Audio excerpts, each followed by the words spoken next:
नमस्कार बच्चों, केमिस्ट्री की दुनिया में आप सभी का एक बार फिर स्वागत है। आज हम करेंगे एबनॉर्मल मोलेकुलर मास क्या होता है और ये इसकी एप्लीकेशंस कहाँ पे आती हैं, इस एबनॉर्मल मोलेकुलर मास को हम कैसे करेक्ट कर सकते हैं इसके बारे में।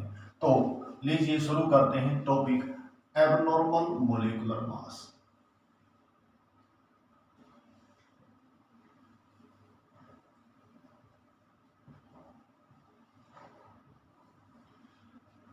एबनॉर्मल नाम में ही डेफिनेशन है बेटा। मान लीजिए हमने NaCl का मोलेकुलर मास निकाला,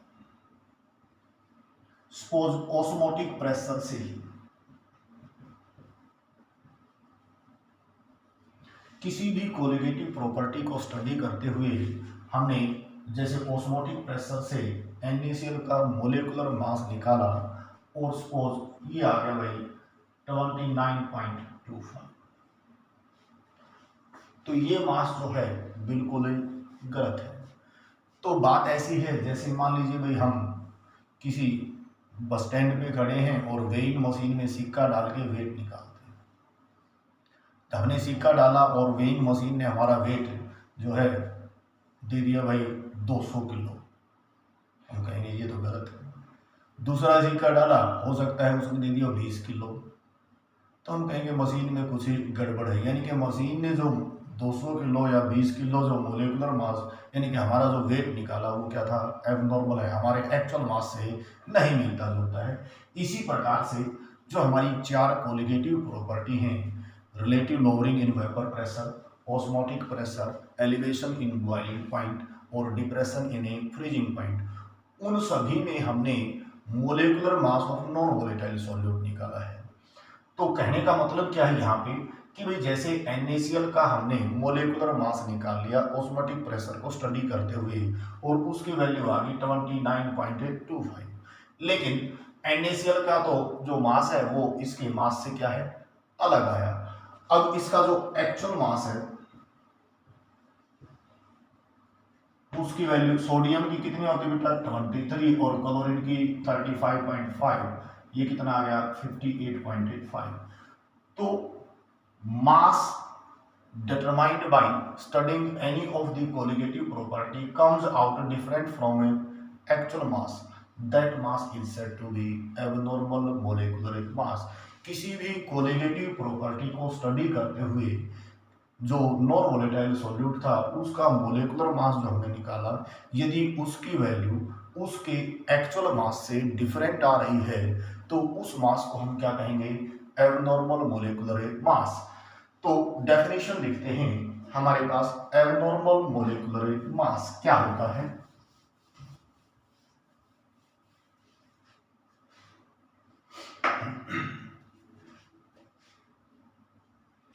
when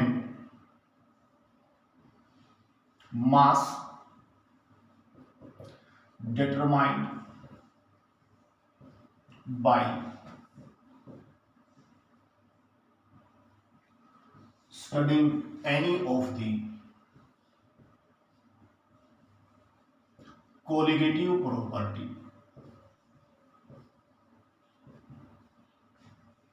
comes out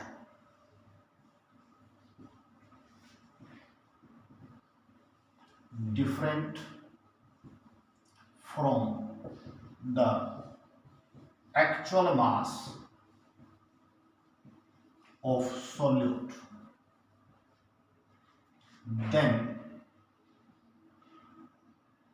observed mass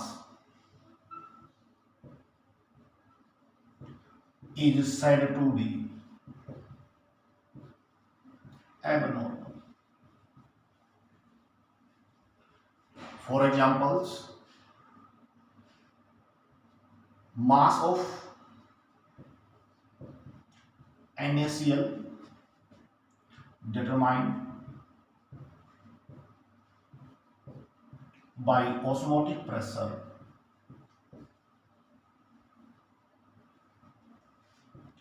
is 29.25 and actual mass of NaCl is 58.5 ग्राम पर मोल।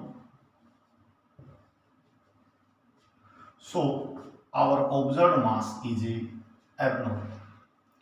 Mass determined by studying any of the colligative property comes out different from actual mass of the solute, then observed mass is said to be abnormal molecular mass. तो यहाँ पे बेटा जो NaCl का था, जो हमने ऑस्मोटिक प्रेशर से मोलेकुलर मास निकाला, उसकी वैल्यू एक्चुअल मास से क्या है, कम डिफरेंट आ रही है। तो इस एबनॉर्मलिटी के क्या रीजन हो सकते हैं? तो इस एबनॉर्मलिटी के रीजन क्या है बेटा, यहाँ पे जैसे ही NaCl को हमने पानी में डाला तो ये डिसोसिएट हो गया Na पॉजिटिव और Cl नेगेटिव, तो सॉल्यूशन के अंदर नंबर ऑफ आयंस डबल हो गए। और जो कोलिगेटिव प्रॉपर्टी है, जैसे ऑस्मोटिक प्रेशर जो हमने क्या निकाला था, W2/M2 RT/V, तो मोलेकुलर मास और कोलिगेटिव प्रॉपर्टी, अब कोलिगेटिव प्रॉपर्टी की वैल्यू तो नंबर ऑफ पार्टिकल्स के ऊपर डिपेंड करती है। अब पार्टिकल्स क्या हो गए, डबल हो गए, तो वैल्यू इसकी ज्यादा होगी, तो मोलेकुलर मास इसका क्या है, इनवर्सली प्रोपोर्शनल है। तो इसी वजह से क्या हुआ कि NaCl का जो मोलेकुलर मास है एक्चुअल मास से क्या हो गया, हाफ हो गया है। तो what are the causes of this abnormality in the molecular mass? इसके 3 रीजन है बेटा। पहला जो रीजन है वो है सोल्यूट अंडरगो डिसोसिएशन। जब कोई भी सोल्यूट डिसोसिएट हो जाता है तो उस वजह से भी जो ऑब्जर्व्ड मोलेकुलर मास है उसकी वैल्यू डिफरेंट आती है। दूसरा जो रीजन है वह है सोल्यूट अंडरगो एसोसिएशन। जब सोल्यूट क्या हो जाता है, एसोसिएट होता है। और third one is the when solution is concentrated. तो कॉजेज ऑफ एबनॉर्मलिटी,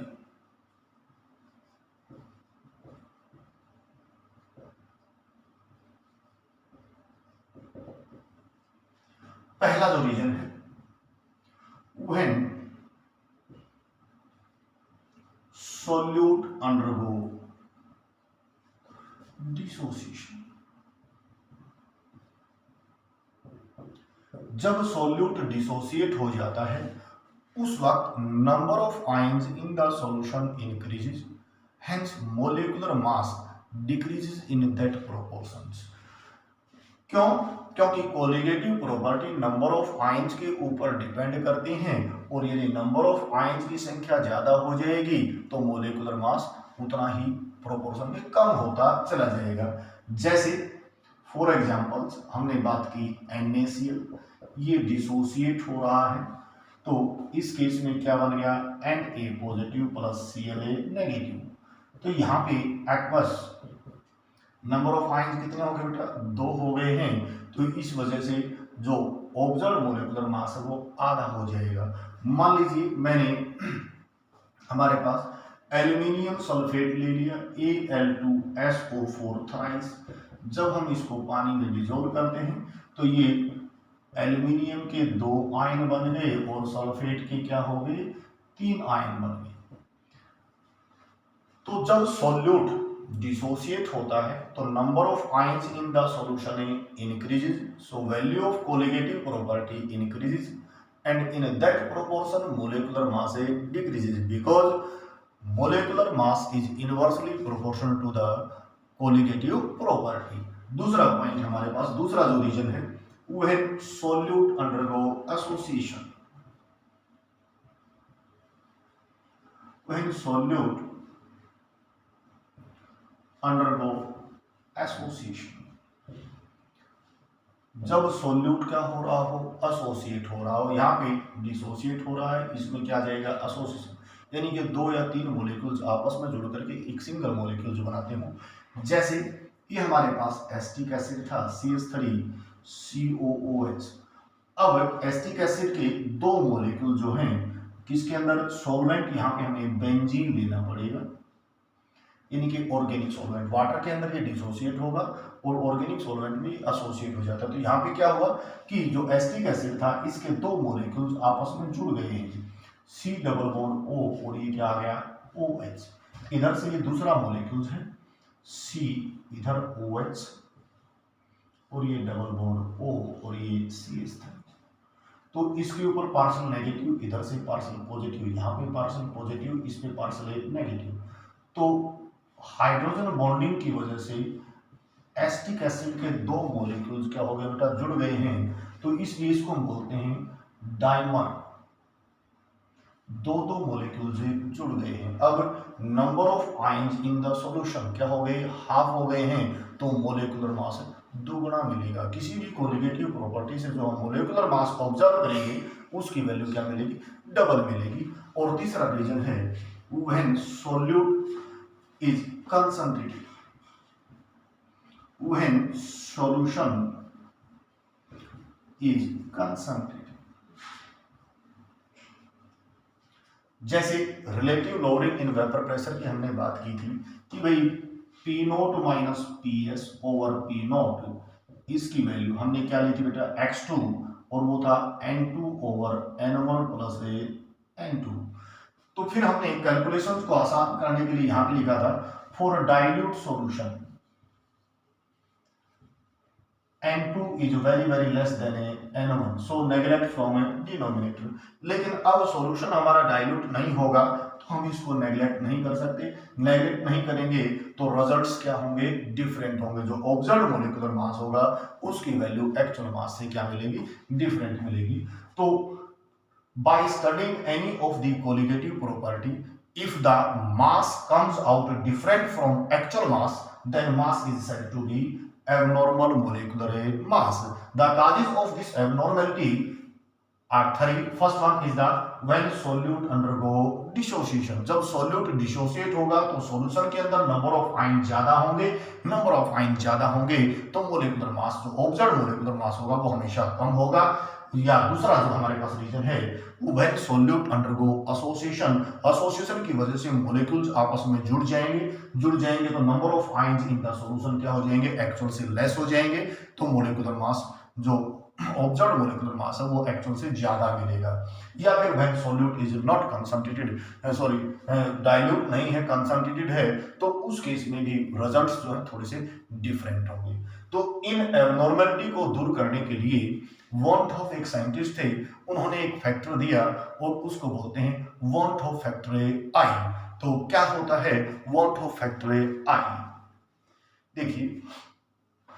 तो to remove the abnormalities of this molecular mass, Wandt factor I is introduced। What is Wandt factor I?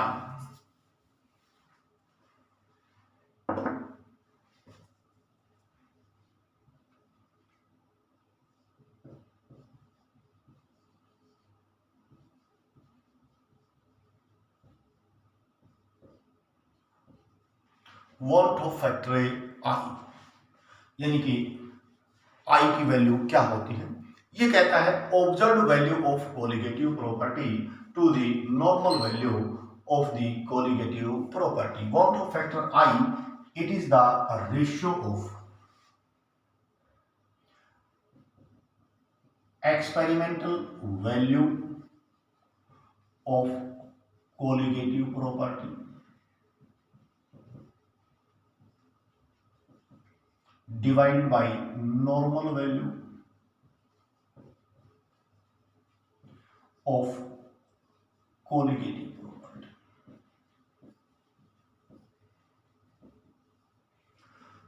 अब जो कोलिगेटिव प्रॉपर्टी है इसको हम experimental या observed value,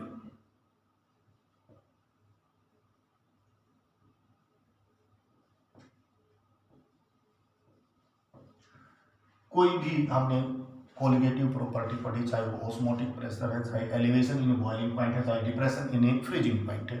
तो van't factor I, it is the ratio of experimental value of colligative property to the normal value of colligative property. अब जो colligative property है वो मोलिकुलर मास की क्या होती है, इनवर्सली प्रोपोर्शनल है। तो इसको हम इस प्रकार से भी लिख सकते हैं, वॉन्ट फैक्टर I हमारे पास observe value of colligative property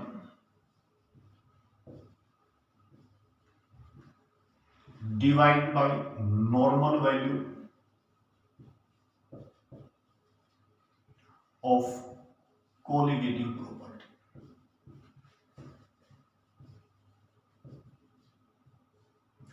molecular mass is inversely proportional to the colligative property. तो यहां पे हम लिख सकते हैं कि जो ये जो है इनवर्सली प्रोपोर्शनल है किसके, ऑब्जर्व मोलिकुलर मास के, और ये हमारे पास कैलकुलेटेड या नॉर्मल मोलिकुलर मास। तो यहां पे हम ये कह सकते हैं कि 1 Hoff factor I is equal to the MC over MO। यहां पे MC it is the theoretically calculated molecular mass. It is theoretically calculated molecular mass। जैसे NaCl की हम बात करें बेटा, तो इसका जो MC है, इसके एटॉमिक वेट को जोड़ दिया हमने 23.35.5 और ये हमारे पास कितना आ गया 58.5 ग्राम पर मोल। तो MC is the theoretically calculated molecular mass और MO जो है observed molecular mass. Means molecular mass determined by colligative property. मान लीजिए ऑस्मोटिक प्रेशर से ही, for example molecular mass of NaCl calculated और ऑब्जर्व्ड बाय ऑस्मोटिक प्रेशर।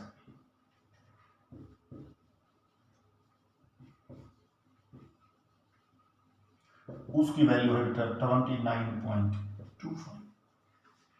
तो I यहां पे NaCl के लिए, for example I for NaCl क्या आ जाएगा MC ओवर MO। MC कितना बेटा 58.5 और ये कितना आ गया 29.25। तो I की वैल्यू कितनी आ गई 2। तो ऐसे I जो है क्या है, it is the ratio of observed value of colligative property to the normal value of colligative property in term of molecular mass. I जो है theoretically molecular mass divide by observed molecular mass, या मजाक के तौर पे हम कहें Manmohan Singh of Congress and Modi of BJP. तो MC ओवर MO इन दोनों की रेशियो की बात करेंगे तो हम क्या कहेंगे I। अब वॉन्टहोफ ने कहा कि I की जो वैल्यू है फॉर आइडियल सॉल्यूशन, यानी कि जब ना एसोसिएशन है ना डिसोसिएशन है, जो आइडियल सॉल्यूशन होते हैं तो I की वैल्यू कितनी होगी 1। For ideal solution value of van't Hoff factor I will be 1, यानी कि सबका मालिक 1 है। ओम साईं राम। तो I यदि 1 है, I की वैल्यू यदि 1 है तो सॉल्यूशन क्या होगा आइडियल होगा। If value of I is greater than 1, इसका मतलब क्या हुआ सॉल्यूट अंडरगो डिसोसिएशन। जैसे NaCl के केस में I की वैल्यू कितनी आ गई 2 आ गई है, तो इसका मतलब सॉल्यूट डिसोसिएट हो रहा है। और I की वैल्यू यदि 1 से कम है इसका मतलब हो जाएगा सॉल्यूट अंडरगो एसोसिएशन। तो what are the value of van't Hoff factor वो आपको याद करनी पड़ेगी, ये आपको 1 नंबर में क्वेश्चन मिल सकता है और ये रहेगा हमारे पास।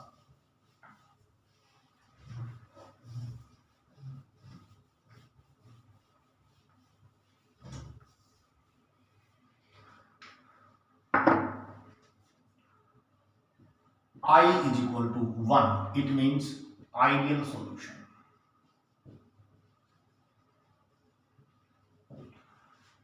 if पहली कंडीशन, दूसरी condition if I is greater than 1 then solute undergo dissociation। For examples NaCl टूट गया तो किसमें बेटा कितने आयन बन गए 2 आयन बन गए, तो यहाँ पे आई की वैल्यू कितनी होगी 2। जनरली यदि डिसोसिएशन कंप्लीट है तो जितने आयन बनेंगे आई की वैल्यू भी उतनी ही हो जाएगी बेटा। मान लीजिए मैंने अभी थोड़ी देर पहले लिखा था एल्यूमिनियम सल्फेट जो है इसके लिए आई की वैल्यू कितनी होगी। यदि डिसोसिएशन कंप्लीट है तो इसने बना दिए 2 तो एल्यूमिनियम आयन बना दिए और 3 क्या हो गए बेटा सल्फेट आयन। तो इस केस में आई की वैल्यू कितनी होगी भाई 5। इसी प्रकार से कोऑर्डिनेट कंपाउंड्स के अंदर बहुत बार ये क्वेश्चन आया है K4FeCN6 what is the value of I in this case. तो कोऑर्डिनेट कंपाउंड्स के अंदर खास बात क्या है, जो स्क्वायर ब्रैकेट के अंदर एंटिटीज होगी वो एज इट इज रहेगी और उसके बाहर जो काउंटर आयन वो अलग हो जाएंगे। तो इस सिचुएशन के अंदर इसने बना दिए पोटासियम आयन 4 बन गए और एक बन गया हमारे पास FeCN6 4 नेगेटिव। तो यहां भी आई की वैल्यू कितनी आ गई 1। क्लियर हुई बात। आपको एक नंबर में मिलता रहेगा कि भाई आई की वैल्यू ये भी पूछ सकते हैं, ये भी पूछ सकते हैं, इसकी वैल्यू भी हमारे पास हो सकती है। तीसरी सिचुएशन हमारे पास है if I is less than 1 then solute undergo उसके केस में यहां पे जो आई की वैल्यू है वो कितनी आएगी 5। 4 पोटासियम और एक एफिशिएंट पूरी एंटिटीज। तो सॉल्यूट अंडरगो एसोसिएशन। जैसे यदि डाइमर बनता है, सपोज मैंने अभी एसिटिक एसिड लिया था, इसके 2 मॉलिक्यूल्स बेंजीन के अंदर क्या हो गए एसोसिएशन हो जाएगी और यहाँ पे एसिटिक एसिड के 2 molecules C double bond OH और इधर से ये दूसरा molecule COH double bond O और ये CH3 दोनों मॉलिक्यूल जुड़ गए हैं तो ये क्या बन गया डाइमर। तो यहां पे I की value for dimer I will B 1/2। दो जुड़ेंगे तो 1/2। फॉर ट्राइमर यदि 3 मॉलिक्यूल जुड़ रहे हैं आई क्या आ जाएगी 1/3। तो ये आपने याद रखना पड़ेगा बेटा what is the value of I. तो सीधी सी बात है आई 1 यानी कि सब का मालिक 1 है। आई की value want of factor I की वैल्यू 1 है तो इसका मतलब है ओम साई राम, मतलब आइडियल सॉल्यूशन है। दूसरे केस में आई की वैल्यू 1 से जितनी ज्यादा होगी तो आयन उतने ही ज्यादा बनेंगे। जितने आयन बनेंगे यदि डिसोसिएशन कंप्लीट है तो जितने आयन बनेंगे उतनी ही आई की वैल्यू हो जाएगी। जैसे NaCl में 2 आयन बन गए तो आई की वैल्यू 2 हो गई। एल्यूमिनियम सल्फेट में 2 आयन बन गए तो यहाँ पे 5 आई की वैल्यू 5 हो गई। K4FeCN6 तो इसके अंदर 5 आयन बन गए, 4 पोटासियम की और एक coordination entity as it is रह गई तो इसकी भी आई की वैल्यू कितनी होगी 5। यदि सॉल्यूट एसोसिएट हो रहा है तो उस केस में मॉलिक्यूल यदि 2 जुड़ गए हैं तो डाइमर के केस में 1/2 हो जाएगा। 3 जुड़ेंगे तो इसकी वैल्यू कितनी आ जाएगी हमारे पास 1/3 हो जाएगी। तो इस प्रकार से ये थे वॉन ऑफ फैक्टर आई। अब यहाँ पे बेटा जो है वॉन ऑफ फैक्टर ने ये फैक्टर तो दे दिया, इंट्रोड्यूस कर दिया आई, तो जितनी भी हमारी कोलिगेटिव प्रॉपर्टी थी उनके एक्सप्रेशन को इसने क्या कर दिया मॉडिफाई कर दिया गया है। तो मॉडिफाइड एक्सप्रेशंस के केस में हमारे पास क्या होगा वो देखिए।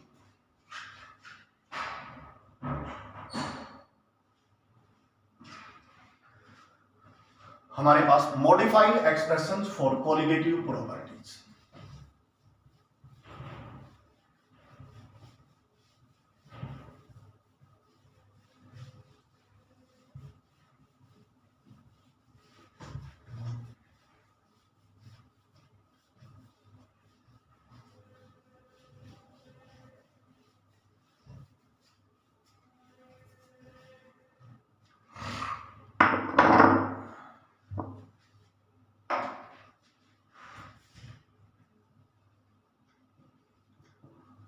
Modified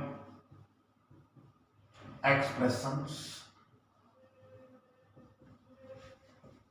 for colligative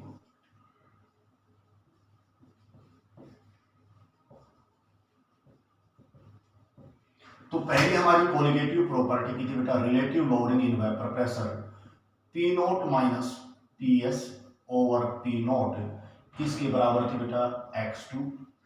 तो वन टू फैक्टर ने वो जो फैक्टर इंट्रोड्यूस कर दिया वन टॉप ने, तो मॉडिफाइड जो एक्सप्रेशन बन गया वो आ गया P naught minus P S over P naught that is equal to I x2। यदि आई की वैल्यू 1 है आइडियल सॉल्यूशन होगा तो रिजल्ट सेम रहेंगे, यदि एसोसिएशन डिसोसिएशन हो रही है तो उसके हिसाब से रिजल्ट चेंज हो जाएगा। दूसरे हमारे पास that is the osmotic pressure, हमने पढ़ा pi is equal to C R. तो हमारे पास modified expression that is equal to pi is equal to I C R. तीसरा हमारे पास थी एलिवेशन इन बॉइलिंग पॉइंट, वो पढ़ा बेटा हमने delta T B is equal to K B into में molality. Van't Hoff factor introduce करने पर जो मॉडिफाइड एक्सप्रेशन बन गया वो है हमारे पास delta T B is equal to I K B into N, यानी कि वांट ऑफ फैक्टर आई को इंट्रोड्यूस कर दिया जो हमारे नॉर्मल एक्सप्रेशन थे, तो जो एक्सप्रेशन बन गए उनको बोलेंगे मॉडिफाइड एक्सप्रेशन। तो फोर्थ हमारी कोलिगेट जो है depression in freezing point delta T F किसके बराबर था के एफ इंटू में मोलैलिटी, और ये जो है मॉडिफाइड एक्सप्रेशन में कन्वर्ट हो गया delta T F is equal to I into K F into में मोलैलिटी। तो जहां भी हमारे पास इलेक्ट्रोलाइट वगैरह यूज हो रहा होगा तो हम इस केस में इन एक्सप्रेशन को यूज करने की बजाय इन एक्सप्रेशन को यूज करेंगे NaCl, KCl, aluminium sulphate, potassium sulphate, calcium chloride. यदि इलेक्ट्रोलाइट हमारे पास है तो उस केस में मॉडिफाइड एक्सप्रेशंस को यूज करेंगे, यदि नॉन इलेक्ट्रोलाइट है तो इनको यूज करेंगे हम। अब यहाँ पे जो लास्ट टॉपिक है वो है बेटा डिग्री ऑफ डिसोसिएशन, उसका क्या रोल रहेगा और फिर ये यूनिट खत्म हो जाएगी। तो करते हैं degree of dissociation and degree of association.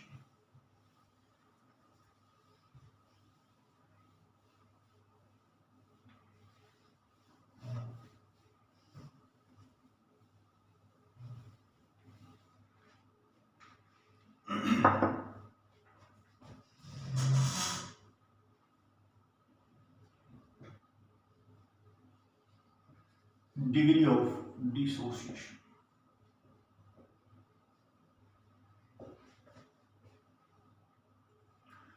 इसको हम अल्फा से रिप्रेजेंट करते हैं। डिग्री ऑफ डिसोसिएशन, डिसोसिएशन बोले तो बेटा टूटना। तो यहां पे इसको समझने के लिए मान लीजिए भाई हमने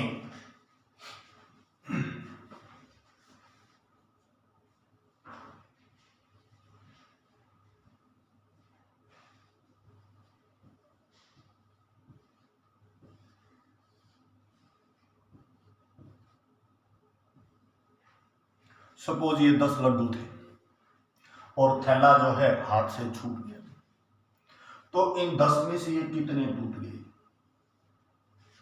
वो क्या कहलाएगी डिग्री ऑफ डिसोसिएशन। रेशियो की बात करें, इसके लिए मैं आपको चुटकुला सुनाता हूँ। अपने देहात में जो है एक भैंस चरा रहा था पाड़ी, और वो जो है रास्ते में उसको एक मनियार मिल गया, तो चूड़ी बेचने वाले होते हैं, और वो अपनी पीठ के ऊपर चूड़ियों का थैला टांगे चल गया था। तो भाई पाड़ी ने उसका थैला का मार गया खोद और पूछा बेचारे के ले रहा है, और भाई चूड़िया का लटकी खोद ला गया पाछे, उसका बेचारे का चेहरा उतर गया, वो छो में कोनी बोलिया, और उसने एक लाठी खोद और मार दी, और दूसरी लाख दे अरे बेला बोलिया कोनी के ले रहा है, और मनियार हाथ जोड़ के बोला बेले एक और मार देख के मैं कौन ले रहा। तो 2 लठ लगने के बाद जो है कितनी चूड़ी टूटी और कितनी बच गई, वो क्या कहलाओगे उसकी डिग्री ऑफ डिसोसिएशन। ऐसे ही मान लीजिए हमारे पास एक थैला था लड्डुओं का, और उसमें 10 लड्डू थे, और भाई उसमें छूट गया गलती से, तो कितने फूट गए, बोहरा कितना का हो गया और कितने बच गए, उन दोनों की जो रेशियो है वो क्या कहलाएगी, डिग्री ऑफ डिसोसिएशन। तो degree of dissociation it is the ratio of number of moles of solute dissociated divided by total number of moles of solute taken। तो डेफिनेशन में number of moles of solute dissociated divided by total number of moles of solute taken। मान लीजिए बेटा हमारे पास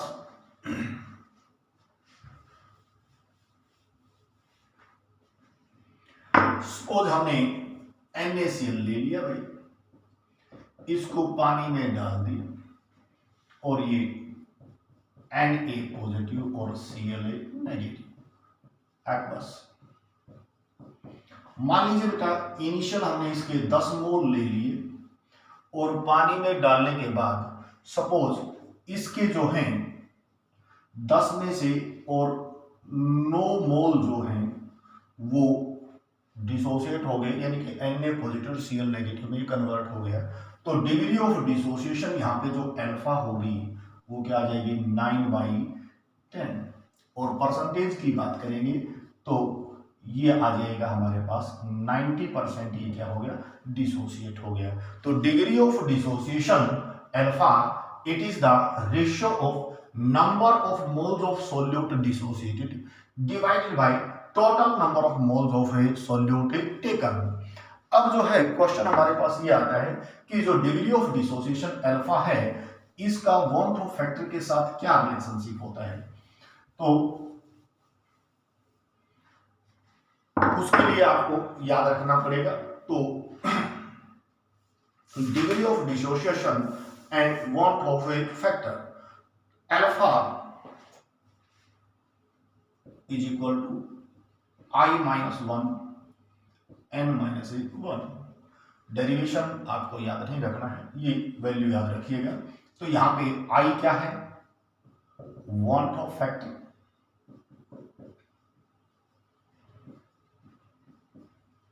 और n जो है number of ion form, जितने आयन बनेंगे इस केस में। दूसरा हमारे पास what is relationship between degree of dissociation and a molecular mass. Alpha is equal to MO MC minus MO over N minus MO N-1। यहां पे जो है MC थ्योरेटिकल मास या कैलकुलेटेड मोलिकुलर मास, थ्योरेटिकल मोलिकुलर मास, M जो MO है वो observed molecular मास,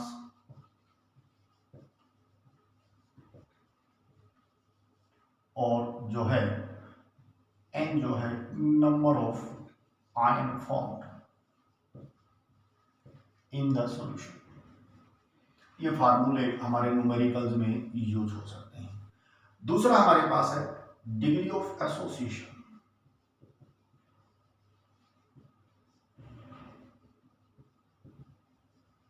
जब जुड़ जाएं तो एसोसिएशन अल्फा, डेफिनेशन जो है number of moles of solute associated, number of moles of solute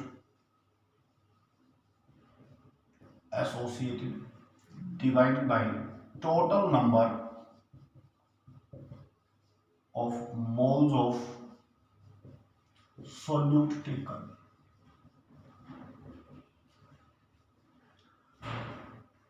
इसके बीच में मान लीजिए बेटा जैसे हम छोटे छोटे लड्डू ले लें, मान लीजिए भाई हमने ये 6 लड्डू ले ली और इसमें से बड़े भोज करके बातियां लड्डू बना दिए। तो एसोसिएशन का मतलब जुड़ना, कितने कितने को हमने एसोसिएट किया है टोटल में से, तो उस हिसाब से हम कहेंगे। तो डिग्री ऑफ एसोसिएशन जो है वो हमारे पास number of moles of solute associated divided by total number of moles of solute taken. Suppose मैंने एसिटिक एसिड ले लिया CH3COOH, इसके दो मोलिक्यूल्स बेंजीन के अंदर एसोसिएट हो गए और ये बना दिया इसने CH3C डबल बॉन्ड OH, और यहां से ये हमारे पास COH double bond O CH3। Due to intermolecular hydrogen bonding ये क्या बन गया बेटा, डाइमर। तो कितने मोलिक्यूल्स, मान लीजिए मैंने इसके 10 मोल ले ली और उसमें से सपोज 3 मोल क्या हो गए, एसोसिएट हो गए, तो डिग्री ऑफ एसोसिएशन अल्फा क्या आ जाएगी 3/10। परसेंटेज में करेंगे तो मल्टीप्लाई 100 कर देंगे। तो अब जो हमारे पास है अल्फा की जो वैल्यू है और वॉन्ट ऑफ फैक्टर आई के बीच में जो रिलेशनशिप है वो क्या रहेगा, आई इज इक्वल टू हमारे पास 1 माइनस आई अल्फा 1 माइनस आई। ऐसा क्यों किया, क्योंकि एसोसिएशन केस में अल्फा जो वॉन्ट ऑफ फैक्टर है वो हमेशा 1 से कम रहेगा, इसमें वॉन्ट ऑफ फैक्टर की वैल्यू 1 से ज्यादा रहेगी, into n over n minus 1।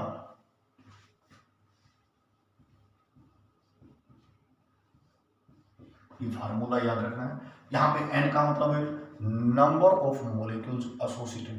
यदि 2 जुड़ रहे हैं, डाइमर है तो n की वैल्यू 2 हो जाएगी, 3 जुड़ रहे हैं तो n की वैल्यू 3 होगी, 4 जुड़ रहे हैं तो n की वैल्यू 4 हो जाएगी।